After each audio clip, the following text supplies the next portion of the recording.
Hello and welcome to Game of Nodes, everybody, the podcast about the cosmos from independent validator teams. On this week's episode, we have a few of our members that are down with probably cosmos-induced fatigue.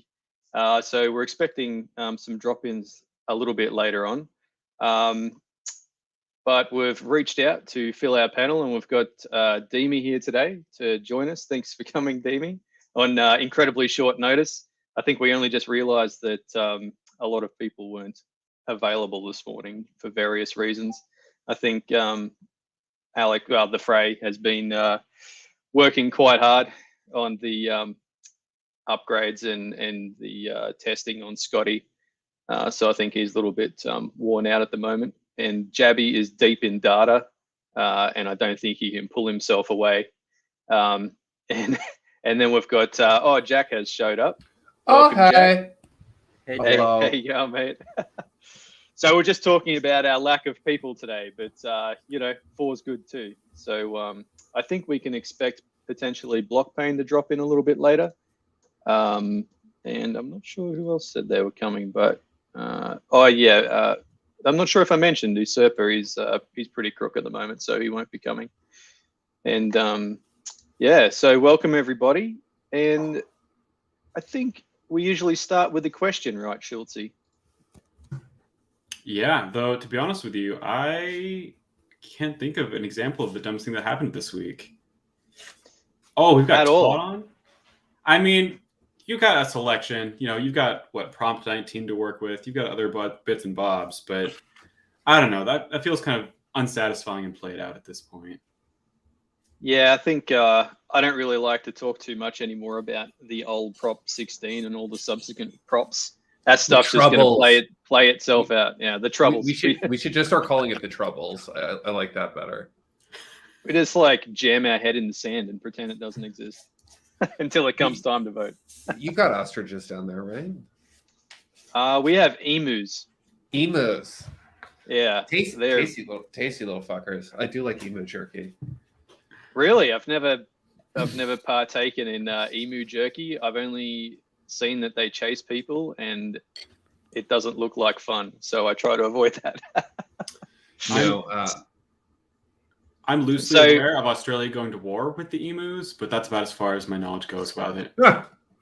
Yeah, so that was way back in the day. We had the emu war, and I can't remember what exactly that was about, but there was a lot of emus and they came to town, and I think they either had to all get murdered or hunted out of town. But we've got camels armies out in the outback in Australia. There's just camels, man, everywhere. There's just so many of them because they survive really well in the Australian desert.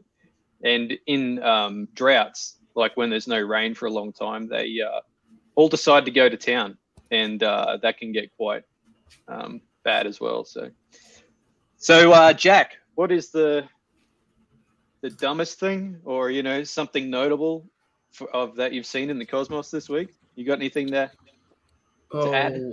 I mean, if you see me looking down, I'm trying to submit a proposal to Crescent so that I can claim the rest of my airdrop. So if you're asking about real dumb things, that's probably one of them. Let's see, what else is going on in the cosmos? Having to submit the prop was dumb, that there was none available to claim your airdrop? Yeah, I think that's dumb. But also having a governance proposal whose purpose of which is only to vote to claim airdrop is okay. It's not the first network to do it. Stargaze had them numbered. They had 4 or 5 of them. Yeah, I think it was one. What was it one of Schultzy? Do you remember who was submitting those? Or Blockpain? It was someone was just one after the other submitting those bloody things every time they ran out. And so now my voting history is terrible on Stargaze because I kept missing it. Yeah, I don't know about Stargaze, but I know on Loom, on Lum, Whispernub submitted something like 30 proposals on there to keep the airdrops going. So it looks absolutely ridiculous on that blockchain right now. Wow. That's really funny. Todd, you seen anything dumb this week, man? Yeah, I botched a proposal this week. Hey, cheers! We've all been there. Yeah, yeah. So, yeah. So what were the particulars of this proposal? Oh, yeah. We just wanted to raise the minimum proposal fee on Cerberus, and the description didn't match the actual parameters because we decided to change it at the last minute, and that was the 100 million versus the 150 million. Yeah, something, or 10 versus 15. Yeah. I saw someone else who botched a proposal where I think they meant to say the word million a few times, but said the word billion instead. And do you know what I'm talking about, Schultzy? I can't remember. Maybe it was Cerberus as well, or I think that is Cerberus. I think it was for the osmosis matching external incentives, where Cerberus meant to put like 1.75 billion total, and instead it added up to something like, I don't know, like 800 billion 500, or something. 750 and one. Yeah, yeah. Billion. Yeah, that one wasn't me, thankfully. Todd, you're in good company. If you go look at the Cosmos Hub, we have a few. I remember Zucky and I put up a few failed proposals. I was just looking at the vote history on MidScan, and there's proposal number 2, atom transfer enablement, which failed because we did it wrong, and then proposal number 3 passed, and then we have a Cosmos Hub 3 upgrade proposal on there. And my absolute favorite one is there's upgrade proposal A, upgrade proposal B, upgrade proposal D, and upgrade proposal E. And if you will notice, only one of those actually worked. So the first time we tried upgrade proposals in prod, we had to try 5 times. I remember that. I felt like such an idiot. It was not a fun couple of days of work. That is a little bit out of control. Yeah. Someone's like, yeah. So, Dimmy, do you have anything dumb that you've seen this week? No, nothing particular comes to my mind. No? All right. I'm usually the same way. I'm like, oh, man, it's like on the spot. I can't remember anything. But this week... He's just like living that cool hacker house life. He's just like... Yeah, man. Deep in it, Steakfish hacker house. Yeah, I'm closed here building, so I keep imagining that I'm there. Reflection. Yeah, it's nice. Every time you post pictures, I'm like, oh fuck, that looks great. Yeah, look at that. Where's that at? Don't dox yourself. Palm Springs. Palm Springs. Somewhere in Palm Springs. Okay. I'm not a huge fan of Palm Springs. You don't want D-Gens knocking on your door, man. Can I see the pool? I've come to cleanse the pool. What have I done this week? So I botched an upgrade this week on Dig. Oh, fun! Yeah, well, so I tend to not do the copy paste when I do upgrades. I tend to like type it in. I don't know. It's good practice to type things in. And what happened on Dig? I like typing things in too. I did a typo, I think, because I used Cosmovisor on Dig, and this is one of the reasons I don't like Cosmovisor.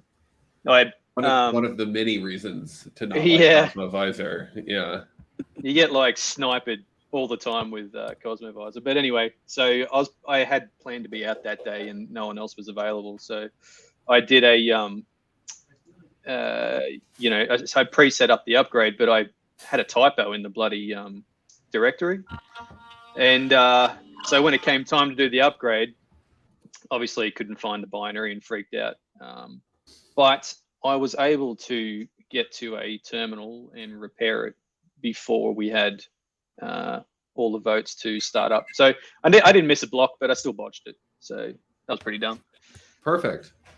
Yeah, I guess, but it's hard to be there for every upgrade. It's hard to have someone available for every upgrade. And lately, there's been a lot of upgrades. It is. This is like one of the reasons why we're trying to hire at Strangelove, is to make sure that we don't have to have some kind of on-call rotation. Yeah, that's a tough one. Wait, hold on. What do you mean you don't have an on-call rotation? How would you get around that? How would you get around that? I mean, we do have an on-call rotation right now. There's like 2 people on the validator, but generally because like all of the time, like the slashing times are like 18 hours. Dude, I don't wake myself up if our validator's down. I'll like wake up and I'll be like, oh, it's been down for 8 hours. Like, okay, time to recover the validator. So this is why we don't do it on call rotation, Chelsea. Okay, I'm picking up what you're putting down. Believe it or not, when we were doing the parameters for the Cosmos Hub, everyone was like, so like, what should we do this missed blocks thing? Like, should this be like 1,000? Should this be like 10,000? Should this be like 100,000? I was like, well, like, what's a short amount of time that allows somebody to like sleep for 8 hours and then wake up and have a reasonable amount of time to recover the validator? We're like, somewhere around 18 hours. We're like, yeah, great, cool, good. I think that in terms of decentralization of the validator set, that's one of those like underappreciated, really important variables. Because if it was only an hour, like you would really have to have an on-call rotation, and it would be a lot harder. So yeah, that's how we do it, Chelsea. Yeah, it's So- That is very validator 28% vote power, right? Yeah. What was that, Todd? Your microphone's a little bit quiet today, Todd. Yeah. If there's any way to like, I'm trying to get out of the brutal light here, so I'm sitting back from my mic. Yeah, you look like one of those dudes, like when they're doing the Anon hacker video and they've got like the light on their face. Nice. Yeah, I mean it's all fine and good unless you've got a validator with 28-30% vote power and they go down for 10 hours. That is true. I wish we had that problem with Strangelove one of these days. Or yeah, you do an upgrade and you're sitting there waiting for someone with two people with 20% to like show up when they wake up or whatever. Upgrades are the only time where we need to really have like strong coverage.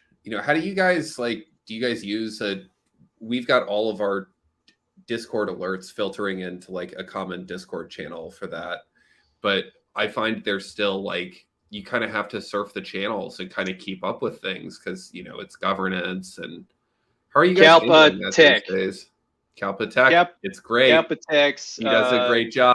Shout out Adriana. Yeah, shout out. That I just started using not long ago their Discord, not Discord, their Telegram bot to keep a track of Gov proposals.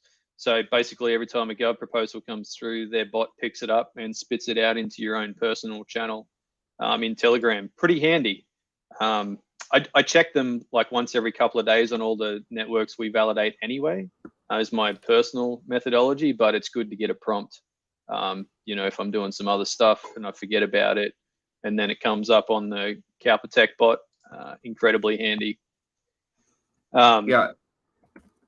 Yeah. So anyone else got any like tips and tricks? At Stakefish we have a custom.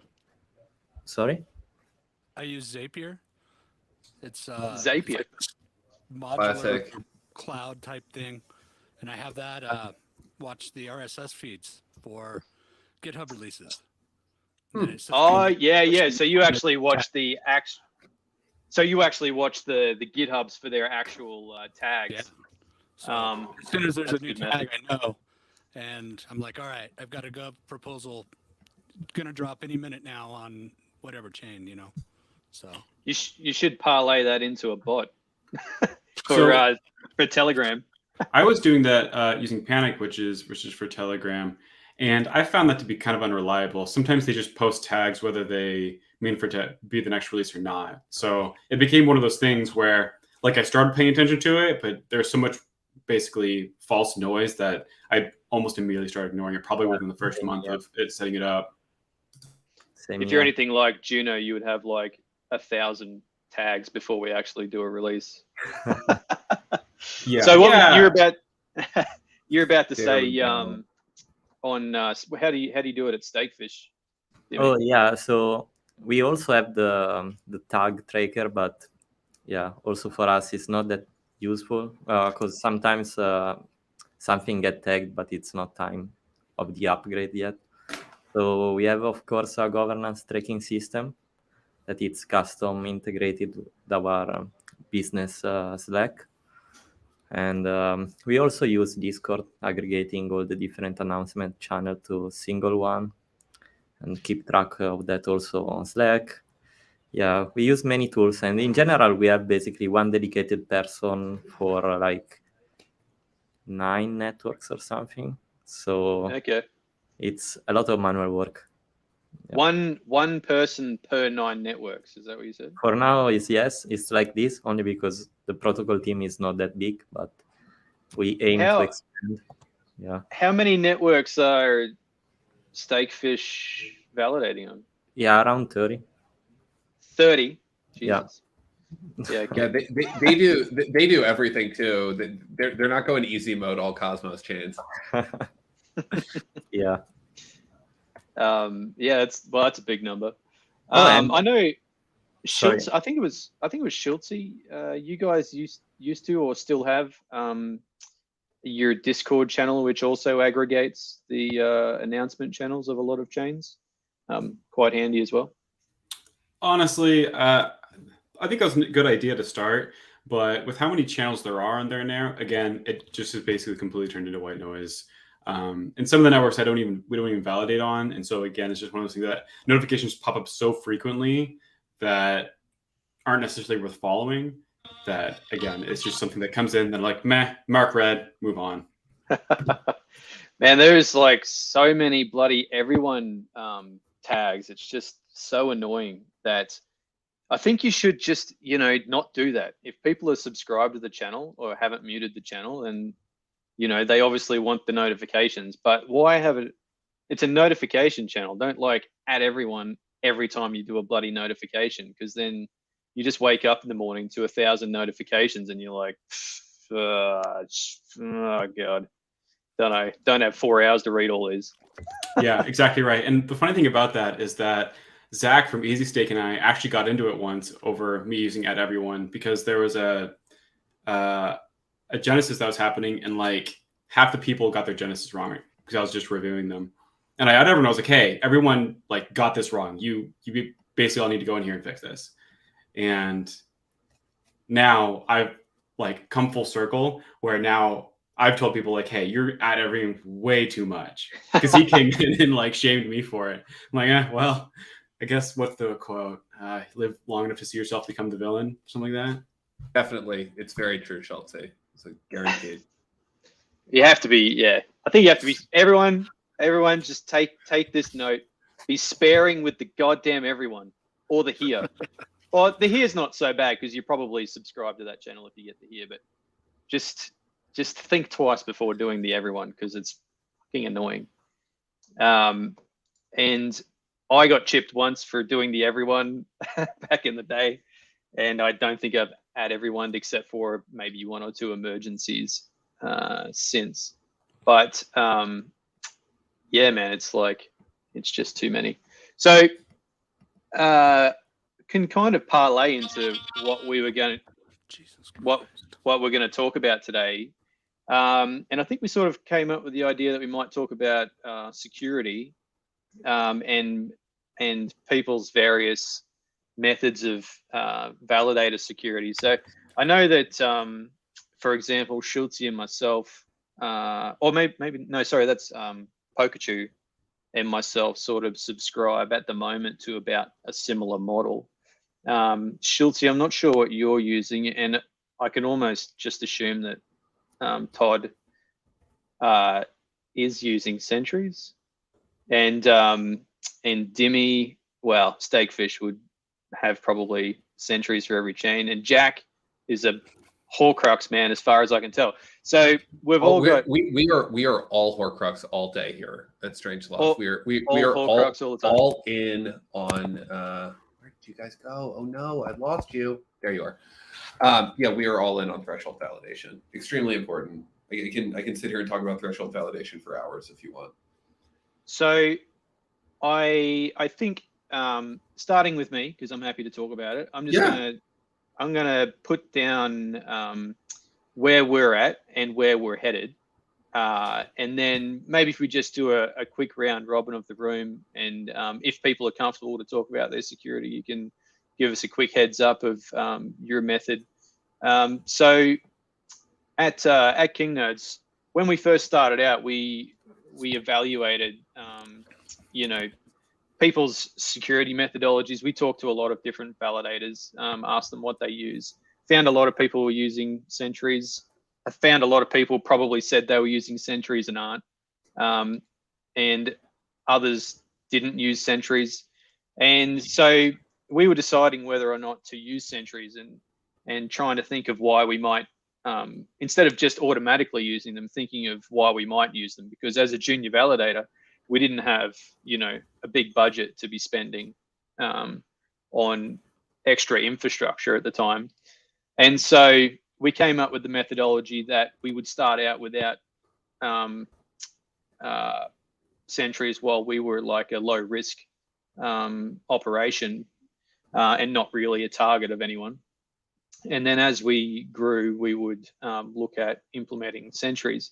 So further to that, I kept poking lots and lots of people and asking, the pros and cons.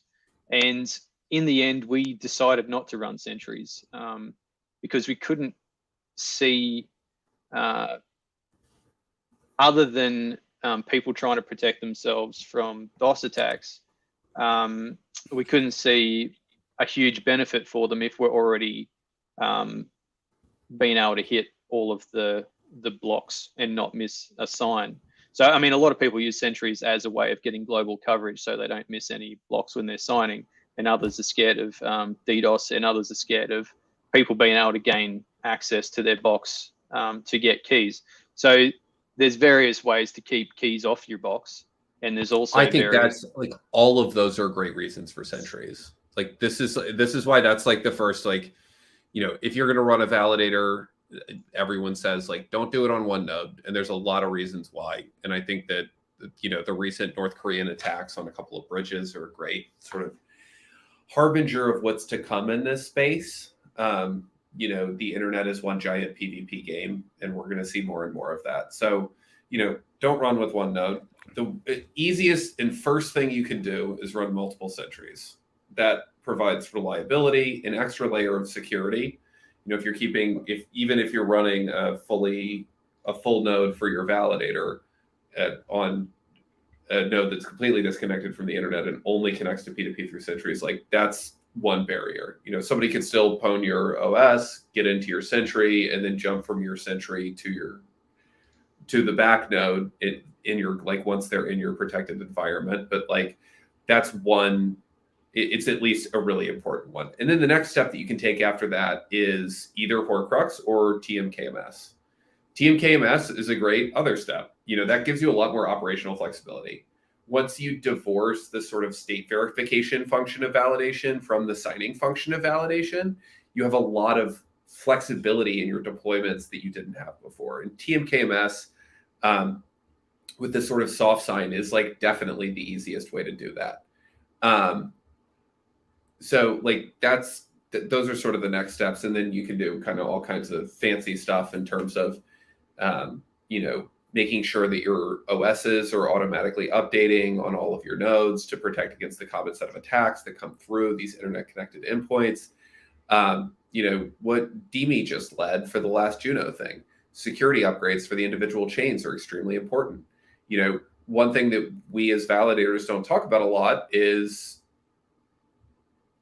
those upgrades bring in new versions of Go continuously. They bring in new versions of the underlying HTTP libraries that often fix critical security vulnerabilities that would allow an attacker to get into your Go process, break out of that, and then into the host beyond that. Like many of these things, if you go read security reports of serious hacks, like it's a chain of vulnerabilities that are used to dive deeper and deeper into these systems. So the more and more sort of defense in depth you can put up as a validator operator, the better chance you have of resisting some of these attacks. And Horcrux is another one of those defense in depth. Right now, if you're somebody who's going to steal some Horcrux keys, you're going to have to get a couple layers into the validator. You're going to end up with these keys and then you're going to have to write the cryptography to reconstitute the whole key. Yeah. So I'm a huge fan of where Horcrux is going, and that's ultimately where we want to be, is running Horcrux. And I think it's probably the closest thing you're going to be able to get to being able to run like a 5.9s as well, because of the redundancy and the ability to sign on any node. So if you have one go down for any reason, like if the supplier goes down from the internet connection, one of the big problems is if your validator node is behind in terms of uptime, one of the biggest problems is if your validator node is on one supplier and you lose access to it because their internet's gone down, you stop missing blocks, but then you can't pick up on another spare node or use one of your sentries, because if you do and the other one comes back up and you're not quick enough to catch it, then you can potentially double sign and brick your node. Oh, you brick your validator, permajail your validator. So pretty tough situation when that happens and you don't have access. So something, as you mentioned, Jack, TKMS is a way to manage that, as well as Horcrux. So particularly around uptime, Horcrux is awesome, and security, Horcrux is awesome, and we can't wait to get onto it. We just have to do more testing. I think making the leap on the first network Scary is as fuck. Yeah, scary. And setting it up for the first time is scary. And the first time I did it, it was the polychain code. So it was like there were 0 guardrails on that thing, and it wasn't even really tested. Like there were no tests. Like the polychain team handed it to me. They're like, "This is what we run. Like if you want to try it, go for it." And I was like, "Yeah, I'm cool. Like I can run this code." And I like played around with it a little bit. Like I spun up a couple local networks with it, and I was like, pretty sure this isn't going to double sign. And I was like, okay, I'm ready to do this hub upgrade. And it was the first not for 0 height hub upgrade. So I've got this like priv validator state file that my like single node signer had prior to that. And I'm like looking at it and I'm like, okay. So like what height do I put in these state files on Horcrux? And there's like 2 state files on each node on all of these Horcrux clusters. And I'm sitting here SSH'd into all the machines, manually setting the height in all of these state files on Horcrux on this upgrade. And I turn the thing on and I'm like, and now I have to wait for 30 minutes for my hub nodes to come up because it was like a horrible startup. And so I'm just sitting there. I'm like, maybe I've already fucked myself. Like, I don't know. And I'm not going to know for another 30 minutes. It was so nail biting. But yeah, it's not nearly as bad as that now. And like, it's much better understood. So it's still scary though. And I think the instructions tell you to go out and take a walk or have a drink after you finish it. I do. Yeah, I remember. I read the initial set of instructions like months ago. Certainly, probably had updates since then, but it seemed like it was a nail-biting experience just reading the instructions. Do we know? Scary now. Do we know who all is using Horcrux, or is it just Strangelove that uses it entirely? No. Oh, entirely? I know there's a few people who have publicly said they run it on a couple of networks. Coffee Validator runs it on all their networks. Larry from Delphi Digital runs it on at least 2 networks. There's a couple of Luna validators that I know that run it as well. Most of those Luna validators are like just validating Luna. So for whatever that's worth. And then I know there's a lot of folks like maybe running it on Chihuahua or Cerberus or some of these smaller chains to kind of test it. But I'd say there's probably like 5 or 6 other validators who run it for all their networks. Yeah, the Telegram that you have for that, Jack. Yeah, you can. There's not a lot, and I think it's probably the same reason why I'm not there yet is the fear. The fear. I'm Yes. to jump soon. I've got the playbooks together. I've tested it on test nets. come. Can you hear me okay now? Yeah, you're still a little choppy, but I can definitely hear you. Come join us, Todd. You come. It's good. Yeah, the dark side. I'm on my way. Yeah. So Todd, jam that microphone up to your face and give us like the quick rundown on your setup if you're comfortable with it. I assume you're using sentries and go. So my standard setup is 3 sentries in a validator, validator and 1 sentry in the same data center, and then the other 2 on different providers. So are you running like a say for the private network? Do you run like a WireGuard mesh, or do you just use firewalling? I do actually use a WireGuard mesh, but I allow the nodes to talk directly to each other. I open up those ports between them. And like whitelist the IPs or something like that? Yeah, totally. Because running it over a private network requires you to turn on that feature. And I think that might actually be, you don't want to do that. I don't think you want to publish your private nodes in your address book, because then people can see that, right? Am I wrong there? I think if you don't have peer exchange on, they don't gossip the private addresses. I could be wrong. I mean, I guess you kind of have to be careful with it, but I had less reliability using WireGuard. So, and I honestly see sentries a lot more like you said, how it ensures stability. So I've got a connection to another data center always. That's the big thing for me. And you were mentioning earlier about how you see downtime at a data center. They fuck up their BGP table and it's offline, right? Well, one way to help with that is I always configure my validator node to connect out on IPv6 and my sentries to connect in on IPv4, and that's saved my ass on a number of data center outages, because usually the network goes down for IPv4 or IPv6, but not usually both, unless it's a hardware thing. So that helps a lot. Other security things. I think one thing a lot of people screw up is using Docker and UFW, which is the simplified firewall. And they don't realize that Docker, anything you publish on Docker gets put in the chain before UFW rules.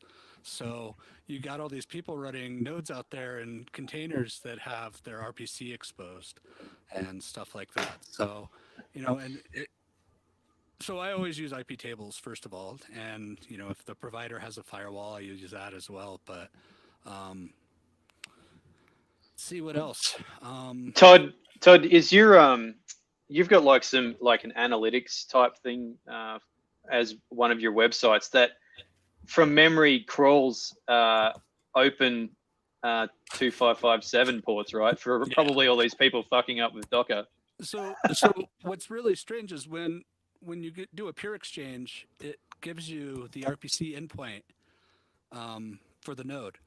So and then you've got the IP address already. So if it's all zeros, I just try it and say, hey, give me your peer list, and that's how I build those maps. So yeah. Probably also got the most robust list of RPCs in all of Cosmos. Well, yeah, it's all that is done horribly. Actually, I don't actually have a list. It's all stored in memory, and then it's dumped out as a gob at the end. Just a big map. Let me see. What's Osmosis? I think is the biggest right now with 226 open RPC nodes. Wow. So, and that's pretty massive. Yeah. So, oops. I feel like you should share that list with Tom so we can add it to Restake. Yeah. Just extra nodes to use in case. Yeah, load balance against it. Yeah. Yeah, imagine that. Just taking everybody's open RPC and just load balancing it with like a smart balancer.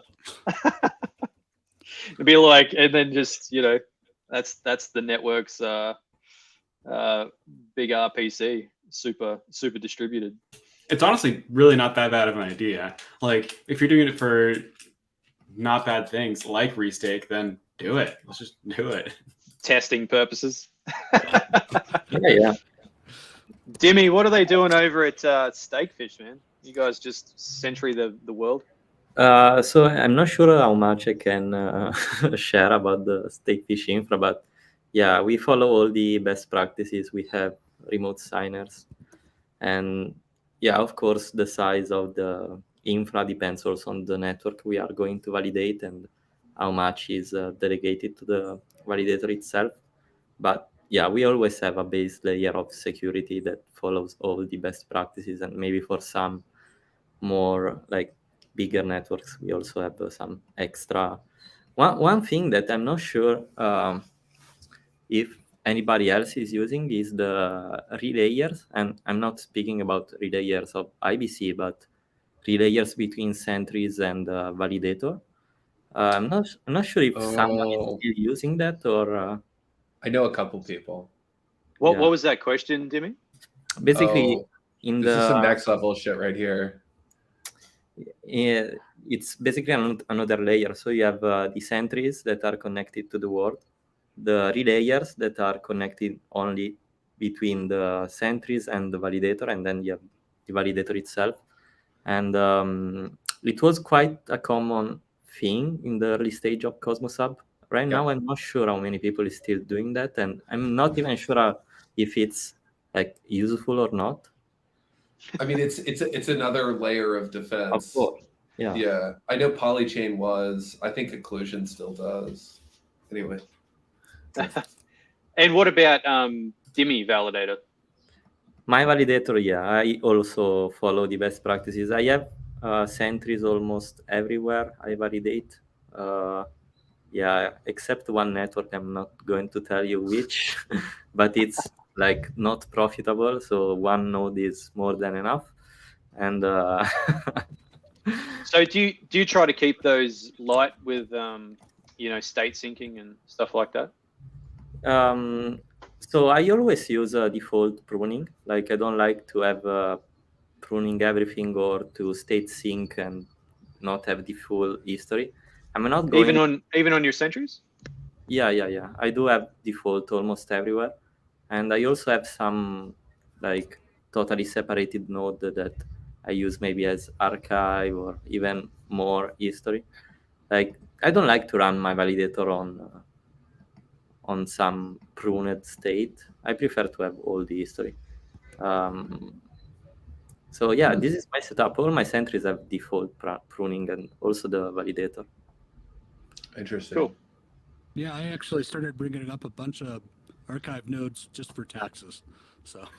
Yeah, Todd, you and me both. I maintain full archives separate from my validator on every network I run on, and then I'm only keeping the last state of the network on the sentries. So like real thin. So with Jack, with your hang on, sentries, Horcrux. You have sentries and Horcrux? Yeah. So we do our setup. I'll just tell you the whole thing because we've open sourced it and it's publicly available for anyone who wants to give it a try. We use Google Compute for our cloud, and we use their GKE product, the Google Kubernetes engine. We have two separate Kubernetes clusters. So one Kubernetes cluster is 3 machines underneath it, and we do 3 sentries on top of that. So 1 sentry on each machine. And those sentries are state synced on networks where it's available. We use snapshots for networks where it's not. And those sentries are only keeping the latest state and then throwing out anything new. There's no indexes. We keep them literally as thin as possible. And on that cluster, the only port that's available is 26656.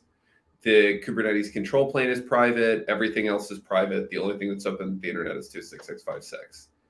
And then we have, how dare you not use Akash? I know, Adam. I know. Very not on brand for me. It's sad for me too. And then we have the Horcrux cluster, and the Horcrux cluster actually reaches out to the Tendermint instances to connect. So the Horcrux cluster does not have any open ports. It's an entirely separate cluster, and it's even more locked down than the other cluster. And in fact, there's a jump box that's also incredibly locked down that is the only box that has access to the Kubernetes API for that cluster. So a defense in depth type setup. So you've got your Horcrux swarms. Let me just see if I got this understood. So you've got your Horcrux swarm under a couple of layers, and then you've got, so when you say sentries, they are all of your nodes that can potentially sign.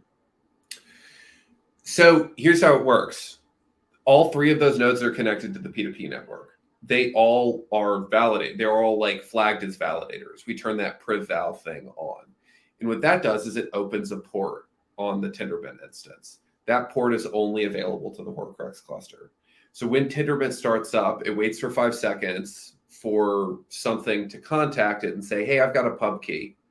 And once that happens, then it's connected to the Horcrux cluster in the back. So the nodes start up, the Horcrux cluster sends the pub key to them, and then they know what validator they are. Yeah, so it was just the terminology between. Yeah. So your validators are your sentries, essentially. Yeah. So it's just because the terminology just when you traditionally think about what a sentry and what a validator is, and then it's sort of mixed together in that in that sense. Yeah. So you're not having like your cluster of like nodes that can sign with the pub key from your Horcrux swarm.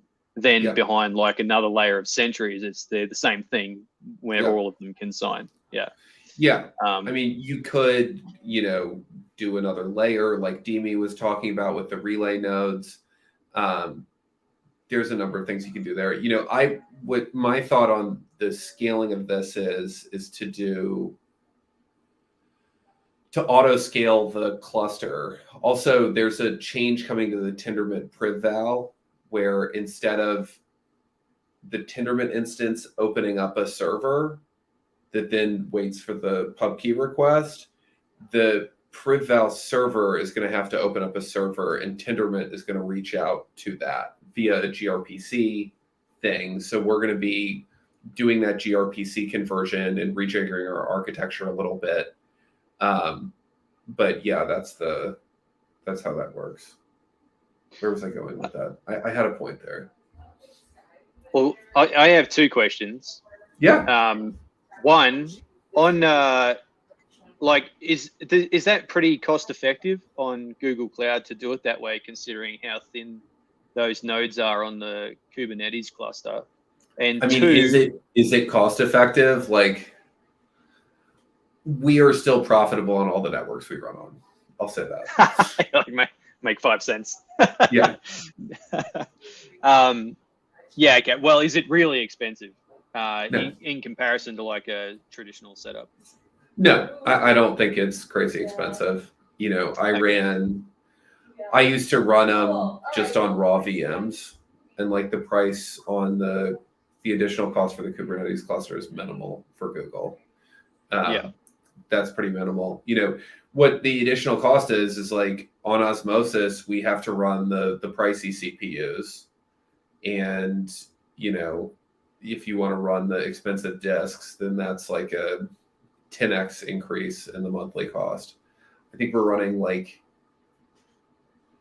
I'm going to quote you a number and I feel like it's off by $100 or so, but I think it's like about $650 a month for the 3-node setup. It's sort of standard config for us. That's kind of in my mind, what the number is for what a validator costs a month for us to run one. And the second question is, do you feel like a degen not having history on your validators? No. No? You're good? Yeah. So obviously you keep your own separate archives. like you said, archive nodes. And is that on like junk hardware? or is that? Yeah, I mean they're generally run on cheap hardware. Again, some of these you do have to run them on fairly expensive hardware just to keep up with chain tip. So that's like those archives are a fucking beast. We actually run 3 different classes of nodes. So we have the super thin sentries, and then we have relayer nodes. Those relayer nodes keep an unbonding period of data. And then we have the full archives for, as Todd mentioned, paying the federal government. So yeah, that's kind of our setup. Schultzy, man, we haven't got to you. I mean, so while I appreciate the conversation we're having here, well, I guess let me go through first what we do, and then I'll kind of do my caveat. So, well, no. So I guess I'll just jump right into it. So basically, we're talking about like sentries. We're talking about like validator-specific best practices. But one thing we haven't really touched on is in most docs you see on anything, you see that you're supposed to use like the root user for your validator, right? But the reality is, I don't think many of us that are experienced use root. But a lot of the docs assume you use root, and all docs are written for it. And then in order to know, go ahead. No docs I've ever written have. All right, that's fair. But most that you encounter do, because if you then add in the complexity of saying, okay, you should have this user created, then it just adds one more layer of complexity to creating the docs. But I think it's tough because a lot of the validators that spin up are still using root, and they don't know to actually turn on even their UFW settings. It's the very base level of protection, right? So there's just 2 things that I can guarantee you fewer than 50% of validators use. One, users, or you could even go so far as to doing it so that users, the specific user doesn't have sudo access, because you could have it such that a user doesn't have sudo access, it does all the files, and then you go into root or some other user that has sudo access to that, it starts up the machine itself, right? A lot of people don't do anything like that. They're just using root. They have no firewall settings. Now, they probably have the benefit of not having their RPC open, because you have to manually make that change for most networks to actually open it. But otherwise, like, they're open to the world, full stop. And so we're having this conversation about, what best practice are we doing? But I don't think that's the most effective conversation to have to make it the best conversation to have. We're talking like the advanced stuff. We should just be talking very low level stuff. Hey, whenever you start up your machine, 1, update everything. Just update your security things. Restart if you need to. Great. After that, then you create a new user. Don't use root. And then log into that and do everything from there. And then add a password. Turn off password logging in. Only use SSH keys. Blah, blah, blah, blah, blah. Use YubiKey in order to lock your SSH key. Things like that. So there's this entire conversation to be had that honestly should be written as a Medium article or something. Yeah. Like people love relayer validator Medium articles. How about Schultzy? I'd be happy to collaborate with you on that, because there should be like a best practice for lower spec. Like when I say lower spec, I mean general validators, like you're trying to get to, because there is like the extreme level, like Jack, which is on the tip of the security spear. There's like security professionals like Todd, who just couldn't possibly see himself not doing things a certain way.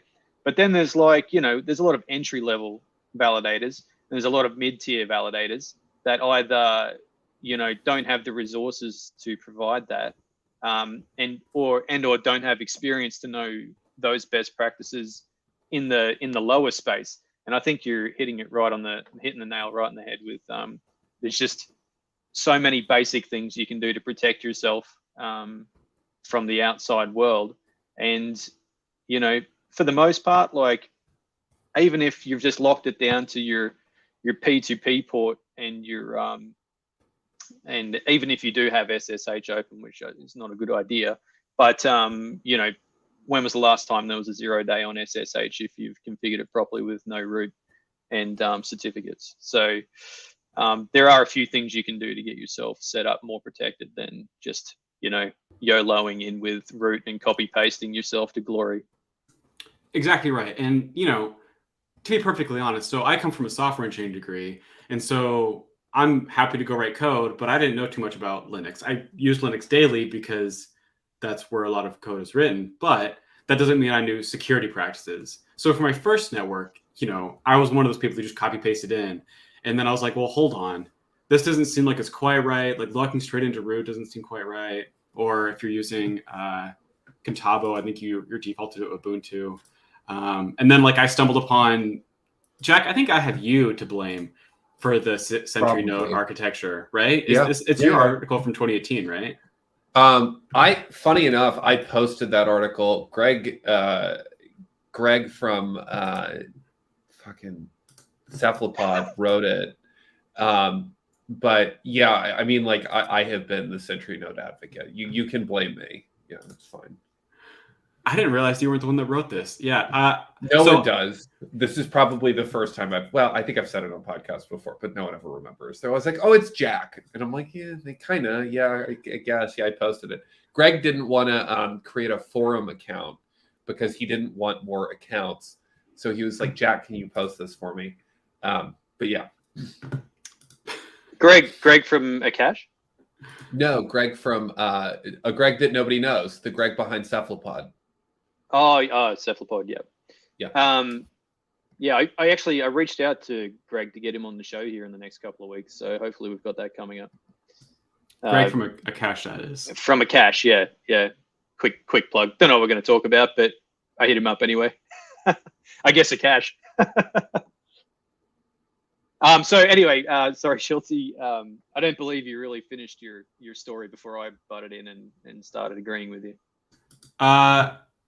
Yeah, I mean, I guess that's the end of it. Really, is that there's so many small things that can be done before we talk about sentries, before we talk about Horcrux, before we talk about TMKMS, that would be far more beneficial for, let's say, the everyman validator rather than us hardcore extreme. I'm on 25 networks, or we're on 25 extreme. Exactly right. Do you think we should provide some documentation, like tutorial how to put some base layer security to your nodes? Yeah, I think that is definitely something that we need to work on, Schultze. Yeah, because it is very important, and I think it probably should be prominent in network documentation, even if it's just a link to something that validators have collaborated on. Just as if you're gonna YOLO into being a validator, here's some baseline security that you should probably observe. And from the documentation perspective, for networks, I guess it's kind of assumed that. Well, I've always just assumed. I don't actually know if I'm specifically right to make a non-privileged user, but I guess I've just always assumed that people would be using a non-privileged user, and that's why I always write sudo, just assuming that they are. But I guess that works the same as if you just have root and write sudo. You just don't have to type a password if you've got password in sudo. So yeah, basically right. You just bypass it. Yeah. So kind of important and kind of not addressed anywhere really. Okay, so that I'm aware of. I've signed myself up to begin a Medium article. Got it. All right. But I'd happily work through that with you, man. There might be things that both of us do. There might be things that either of us do, or what have you. So, as base layer security. I'm sorry. Go ahead. No, go. I was done, Todd. I've been talking forever. I find that automation really helps with this stuff because it's so hard to be consistent every time. If you're running somewhere, I think it's somewhere around 20 nodes, it starts to get to the point where you can't always remember what you've done where. And having automation tools to build that stuff, be it, if you're doing it in the cloud, something like Terraform, or I do a lot of hardware, so I use Ansible. But having the security built into your playbooks is a great way to ensure that it's always done right. because I can't tell you before I started automating stuff how many times I went and I was like, oh shit, my RPC's exposed on my validator. I'm, stuff like that, and it's like, so having a little bit of DevOps experience helps a lot with the security aspects. And every time you make a mistake, you just put it in the playbook, and then you won't make the mistake twice. So infrastructure is code. Shout out Todd. Mateo says one of the better validator articles is from Todd. So take some notes, guys. Oh, thank you. Oh yeah, Todd has single-handedly made our lives at Lavender 5 much better on multiple occasions with tender duty. Even just today, he was helping me debug something that was going sideways. But there have been many times where that's saved us. Tender duty, I'm assuming, has saved my life. It's hilarious because it's like 200 lines of code. It's like it's so simple. The best things are. Right? So. Yeah, man. But like, huge shout out to that piece of. Thanks. I resisted it at first. And then once I used it, I was like, why did I not get on this train earlier? It's just the most simple but most effective piece of like. And it's like the first line of not security, but the first line of knowing whether or not you're signing. It's like the base layer fundamental thing. Did you sign the block? No. Here's a warning. So it's like, there might be things going wrong with your box beforehand, which hopefully you'd pick up in other with other monitoring and alerting. But if it comes down to it, and then that's, everything else fails, and then that's the last line of defense. Like, did you sign the thing? No. Here's a warning. As a validator, you have one job. Sign blocks. Sign blocks. Gotta keep a key online and secure. That's it. Yeah, exactly. Anyway, so what? If you guys want to talk amongst yourselves for a second, I have to figure out where we go. Talk amongst yourselves. Well, I mean, the phrase not here to direct traffic. So usually when we stall, he keeps the things going, but I can't remember what the things are, so I need to go back and look. Do we have some fun sound effects? Can you just can you make sound effects happen? Well, last time I made any sound on here, we got like what do they call it on YouTube when you get like bandas? Yeah, we had to just DMCA. Yeah, we had to just make a big blank bit in there when I pulled up a meme. And, at least we didn't get shadow banned. That's a Twitter thing, right? Yeah, it is. It's a rumor. Is it real? Who knows? Jay loves claiming he's been shadow banned. A question we've had from I'm not sure whether this came through YouTube or Twitter. And I think we might have almost asked it last week. So can you run a validator with no coding experience? Does anyone want to take a stab at that? Ooh, I could definitely take a stab at that. Now, I do have coding experience, but I've helped numerous validators get started that have had no coding experience. I think really the only thing that's required is some level of curiosity. I think that's the thing that really sets you up for success is setting up the validator. At this point, I can set up a new node in, let's say 5 minutes, but even that feels like a long time for what it can take. Your first time, it might take 12 hours. You're running 8 lines that you copy and pasted. Somehow it takes you 12 hours and you don't know how. But as long as you're curious and you keep going, you can totally do it without coding experience.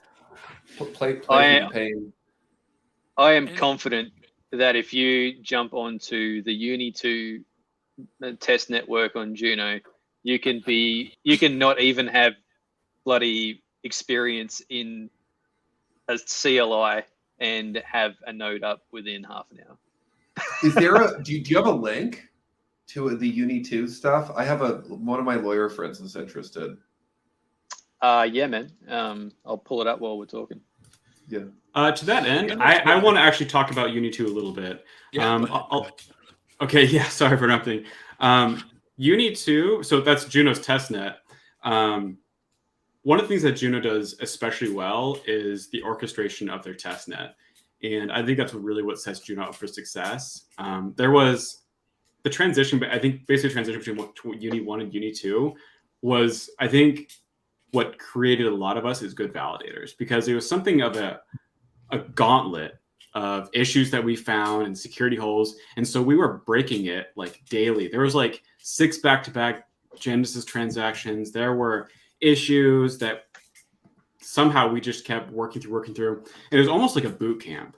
And it's not like that anymore. You're not expected to be there 12 hours a day, every day anymore. But during that one transition period, all led by the Fray, that made me certainly a far better validator than I was before that. That is the best way to get better at validation, is to deal with crisis. Like, yeah, because that is the hard part of validation. The hard part of validation is not like sitting there calmly trying to get your node up, and then you're like, how do I connect to this peer-to-peer network, or like, how long does this thing take to sync? Which is always something that newcomers are shocked by, and like, why doesn't my computer just work immediately? Yeah, Ethereum. Yeah, I know. But it's like when Demi is like desperately trying to find you on Telegram, and it's like, did you upgrade your binary to version 2.5.6? Because if you didn't, you're fucked. Like that's that real validator shit right there.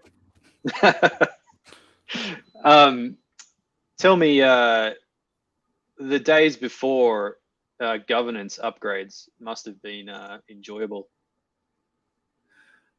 Yeah. It was very funny. I liked it. I thought it was fun. I really enjoyed it. I think Demi did too. I imagine that's why Demi's so good with the spreadsheets for like readiness, the readiness spreadsheet. Oh, yeah. You can bust out one of those in like 30 seconds. Yeah, it's like got to. Yeah, that was a throwback.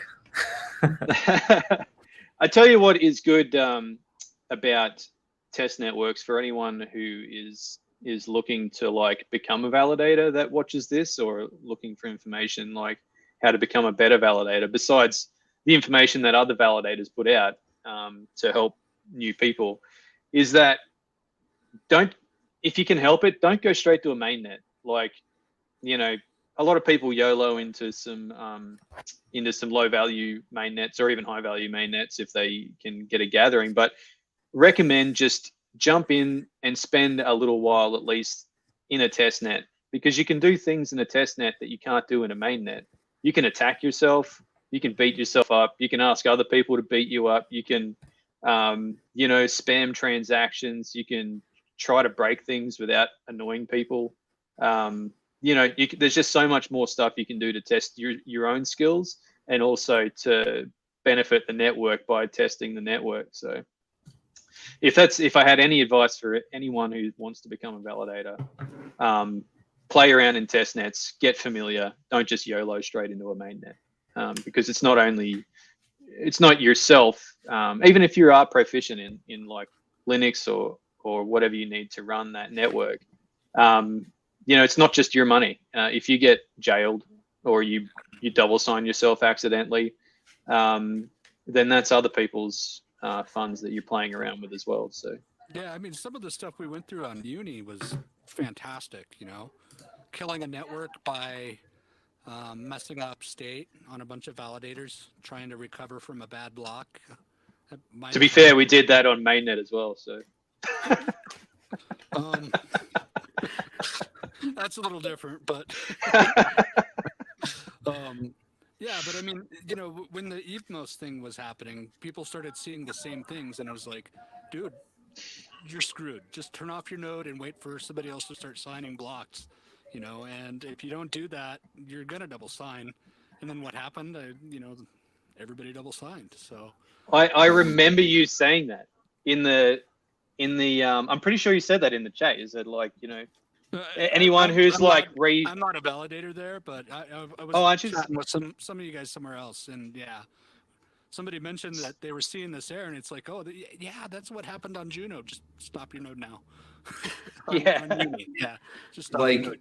You're dead until there's a new block. So, when is Evmos going to come back? Can we like Tuesday, I believe. 26th. 26. Let's Yeah. go. Come on. Yeah. Want to see Yeah. it. So in there was like, yeah, they literally were telling people in the validator chat to like resync your node after you had put down a signature, and then explosions happened. But yeah, man, I believe that I don't think I don't remember seeing like any public announcement yet that it's coming back on Tuesday, but I believe it came from the last community call that it's coming back on the 26th. Is what I am gathering. I made a tweet about it, but to be fair, I copied didn't see any from friends. official announcement as well. So. What's that, Dimmy? I didn't saw any official announcement as well. No, so only a few validators have tweeted about it that I've seen, and I think it was from the last community call. I tweeted about it, but I copied it from friends. So if it's wrong, blame friends, not me. Just retweeting the news, people. Retweeting the news. That's high quality journalism. Yeah, that's how it happens now, right? Someone makes a tweet and then CNN picks it up. So we usually round out with, and I think we're at about an hour. This is like where we try to start to round out these episodes. We usually try to round out with a question again, and it is, what are you most excited about this week upcoming? So you start with you, Dimmy, if you've got something you're excited about, man.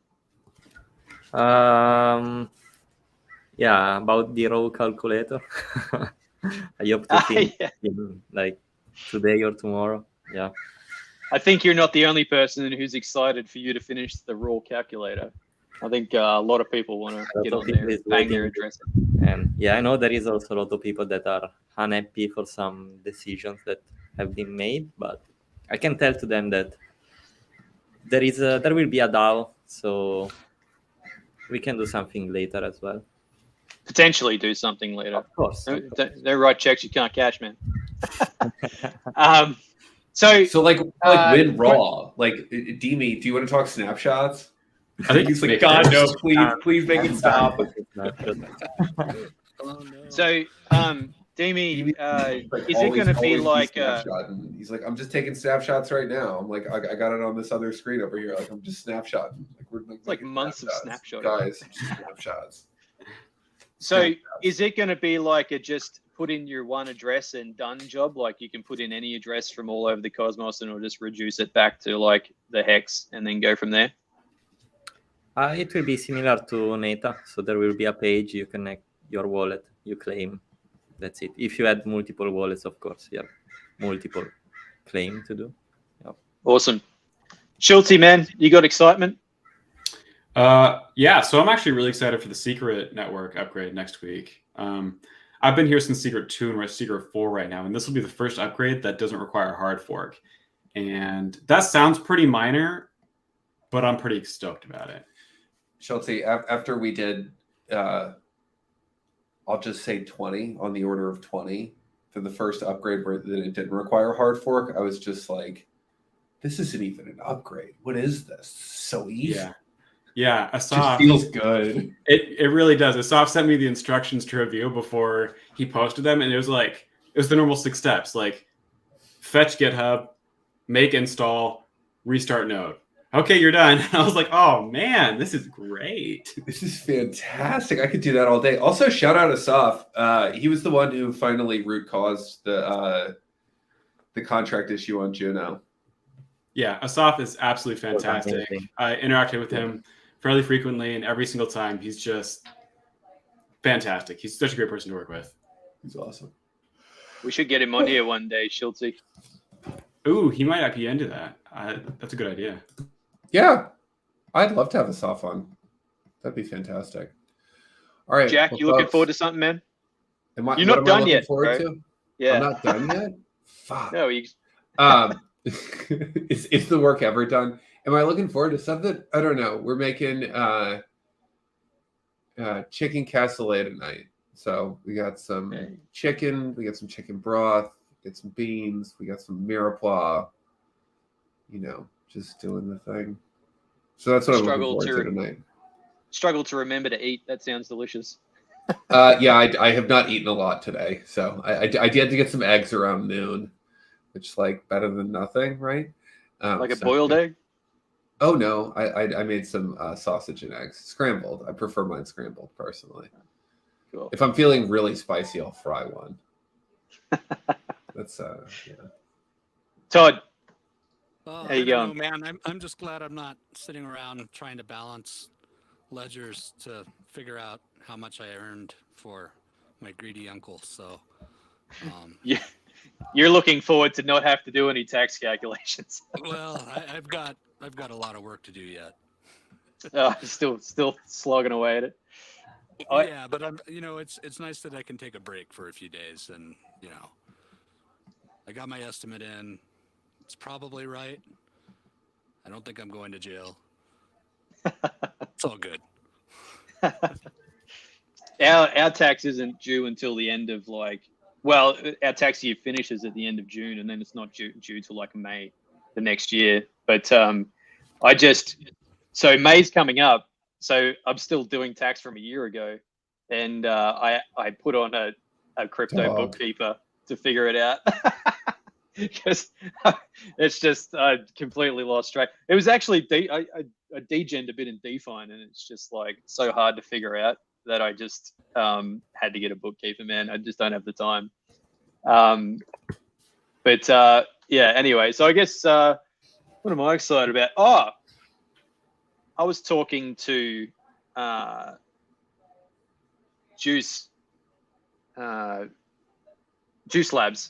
Deuce Labs yesterday, and I can tell you that I am excited about Juno tools being released whenever they get released. Oh, it's ready. Yeah, it's ready, and so when it goes mainnet, I'm excited. So I can drop the bloody King token, and people can stop asking me about it because it's got the Merkle drop built in, and I've been waiting and copying so much shit. King shit. Just been getting hosed by everyone. When King, it's coming. I'm personally really excited about Juno Tools. Shout out Strange Love Engineering team who built the front end there. It's been exciting. Did they? Oh yeah. So sorry, I just gave credit to Juice Labs, but can you tell us who's involved other than those guys? Juice Labs and then the Strange Love Engineering. Juice Labs built the first version of the front end. And then we came in, did some design on it, helped them with a logo, built out a lot of the functionality on the front end, and they kind of focused on the smart contracts. So yeah, Strange Love, if you need front end engineering, holler at your boy. So I just walked through that yesterday with Finn. Yeah. The front end, and he walked me through it, man. It's pretty slick. Greco crushed it. He did a great job with it, and then my buddy Max did the logo and the visual design. It is very nice. Actually, the logo is super crisp. Like, it's just, I don't know how it is so crisp, but it's crisper than what anything else displays on my monitor. And then the logo is just like, it almost stands out of the page a little bit. I don't know how you did it, but Max is a great visual designer. I love his stuff. I've known Max for, I'm about to say the number 15 years, and we went to college together. So anyway, yeah, it's been a while. Well, man, he's knocked it out of the park. Yeah. So I guess that probably brings us to a close for today, unless anyone's got any final words. It's some strange coincidence that Pupmos is here, but Javi isn't. Yeah, what a coincidence. The alter ego coming out. Thanks, everybody, for coming. Really enjoyed it, and we'll see you next time. Awesome. Thanks, guys. Catch you guys soon. Thank you, everybody.